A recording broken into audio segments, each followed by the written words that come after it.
This is my 31st video. I'm recording on my birthday, and I thought it'd be a good time to talk a bit about my philosophy of life that I've developed really only over the past few years. For me, I think the way to live your life is, number one, try and look after yourself as much as you can. Number two, try and help other people as much as you can. Number three, try to learn as much as you can about the universe we find ourselves in, and the world and people, and how everything works together, and how amazing it all is, really. So the first thing, taking care of yourself, means one thing is trying to make your life easy. Often there is no extra prize for struggling, and a lot of the struggle is unnecessary, and we carry a lot of heavy weight that we don't need to carry, sometimes literally, but often we have emotional baggage. We carry a lot of pain and suffering with us that's completely unnecessary. We could just let go of things that happened in the past that are just no need to spare them even a thought nowadays. Regret is obviously a key one. The only good point of regret is you should notice something, which is that you'll typically regret things you didn't do, not things you did do. So we usually regret things we didn't say. When we regret things we say, it's much more short-lived, but you wish you had said something to someone when they were in trouble, or when you had a chance and those people might not be around now, or you regret not taking chances you had, opportunities. So looking after yourself is important, and making life easy. And I learned a little formula a few years ago. They're very, very simple. It's the acronym DEAL, D-E-A-L. So D is define what you want in your life, maybe short term, maybe medium term, long term, whatever. And particularly define how you want your actual days to be, because a good life is made of good days. And it's a fundamental flaw of humans to believe that a good life can be made up of bad days, and if you get through the bad days, everything will be magically wonderful. That's clearly nonsense. Like, you'd want good days, and you add up the good days, and you've had a great life. E is for eliminating all the things that are in your way, or things that don't help you get to that. And that might be eliminating emotional baggage that you've got, thoughts in your head that are limiting you. It may be eliminating some relationships, or at least restructuring them.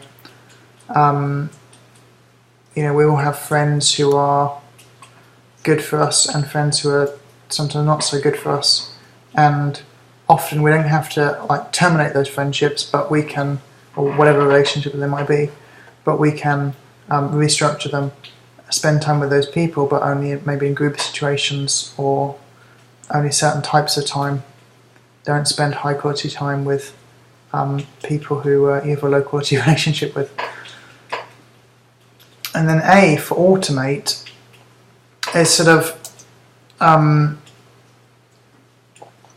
particularly automating the sort of daily things you have to do that take a lot of time.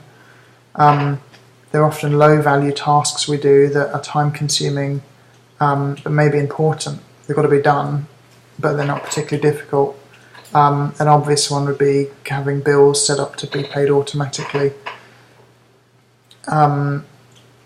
Another one, a really good one, would be to have some kind of small automatic source of income, or a big automatic source of income, but some automatic source of income. So I, for example, have some websites that bring in a trickle of income that I use to buy books on Amazon, because I'm getting paid in the form of Amazon gift vouchers, and they're lovely. I just set up those websites and haven't touched them for at least a year and a half now, possibly even 2 years, and yet they bring in a trickle of money, which is nice. And I love getting those emails from Amazon saying, Amazon has sent you a gift voucher. I just ordered a couple of books last week using money from those websites. I ordered 2 books on a programming language to do with my son. I'm looking forward to those arriving hopefully by the end of this week. So the L is liberate or liberation, and that means when you've done the first 3, you're going to get a lot of extra freedom. So one thing, for example, is if you eliminate and automate a whole bunch of things you're currently doing.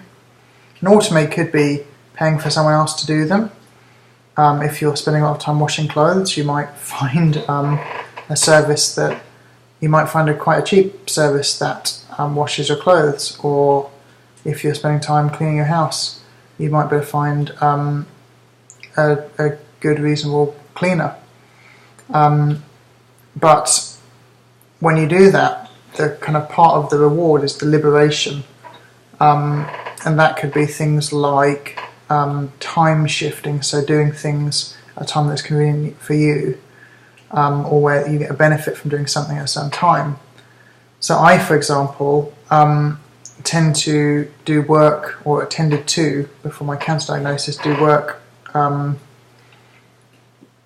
business type work at weekends, and not work so much during the week. And that means that during the week I can be with my family, and the benefit of having weekday time with them, not weekend time with them, particularly living in one of the largest masses of humans on Earth, the Tokyo-Yokohama conurbation, or Tokyo-Yokohama megalopolis, is that I do things during the weekday when everywhere is a lot less crowded. So not having to wait to get a table at restaurants or cafes, not going on the crowded trains. I don't do a 9 to 5 office job or a 9 to 9 office job as they usually are here, so I don't go on the rush hour trains. So getting that liberation is part of the reward. It could be geographic liberation, meaning you get to live in different places or earn money in one place and spend it somewhere where the money has more value. So you could earn your money in England and working half the year, and the other half of the year live in Eastern Europe, where you could live like a king or queen with the money that you've got during the half of the year. So that deal, DEAL, has really become part of my philosophy of life. So that's about taking care of yourself. Helping others, I think it has its own rewards. That's an obvious thing. There's a lot you learn about life in the world when you start to help others. So that's part 3 of my philosophy of learning as much as you can about the world and the universe and where we happen to be living. Helping others, what I found is the key thing is to help, at least initially, help people who you have access to, who are close to you. So a lot of people say, I want to change the world, I want to help others, I've got this amazing idea for helping people in this other country far away who desperately need my help. And that's fine, but why haven't they helped people who are nearby in their local community, maybe even people in their family? Often it's difficult for emotional reasons, but I think helping people who are close to you, people who you have good access to, is a very obvious first step. And another thing I would say, though, is I've learned that you have to be very careful who you help, because some people, it's far easier to help them than others. And some people you need help in groups, and some people you need help as individuals. And if you're helping individuals, you really want to be investing that in the people who are going to get the most benefit from your help, and you have the most likely success with, because if not, it's emotionally draining. A very good example of that would be helping people out with money. There are certain people who have deep issues around money, and giving them more money is not going to help them. So we all know people who, regardless of their income, they're basically broke all the time.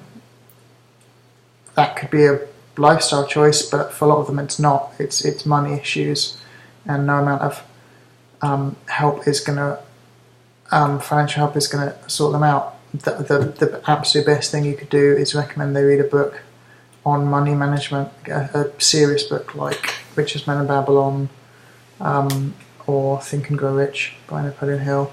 Those kind of books that are like they're serious, there's kind of a bit of a barrier there that the person's got to get past, but if they read Richest Man in Babylon and managed to do the things, they would probably better fix a lot of their money issues. So choosing who you help is a big thing. The next point I'd say is my choice is I very much try to help people who are helping others. So those people might not necessarily need any of my help, but I can kind of accelerate what they're doing. And that means that I'm helping people who are helping others, so I'm having a much bigger effect myself. Teaching people how to help others is obviously a good thing. So always look at who are the people who are really helping others, how can you help them out? Because those people often don't get any help themselves. They might not necessarily need it, but it would make their lives much better, and they'd be able to do more good. So, if you know someone who's helping others, so I've tried to help my friend Angela over the years because she's like, to use the military term, she's a force multiplier.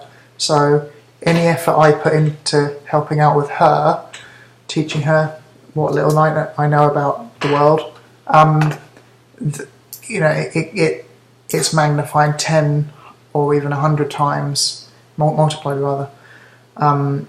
So because she's out there, she runs out there doing good work. She runs a non-profit organisation doing earthquake relief and development for devastated communities. She's a mother who is bringing up a daughter by herself and is doing a very good job. But any help I can give makes a bigger difference to that. So we often discuss parenting and things, although frequently it's her teaching me, not the other way around. That kind of thing. It's like, if you're going to recommend a book to someone, recommend it to someone who is A, going to read it, and B, is going to get something out of it. Don't waste your breath recommending books to people who never read books. Recommending books is a very, very good acid test. Especially if someone comes to you for help, or just mentions to you that they need help, and you happen to have a book that could help them out. Books, this is going to sound very pretentious, but books build a staircase to where we want to go. They're one of the greatest achievements of humans is the written word, and it's pretty close to magic. If you think about it, books transcend time. We can read books written, a couple of thousand years ago, ancient Chinese texts that you can get translated in your local bookstore.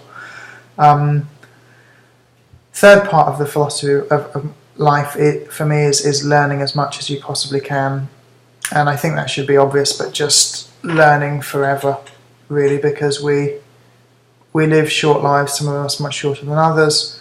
But there's just so much to enjoy and learn about the world, and it's such a wonderful place. I believe our world was made by physics and evolution, but regardless of what you believe, I hope you'll agree that it's generally a wonderful world, and there's so much to explore, and so many places to go, so many people to meet, and so much to learn just about how these things work. Okay, thank you ever so much for listening. Please go to matthewdons.org if you can and make a small donation. Thank you very much. Goodbye.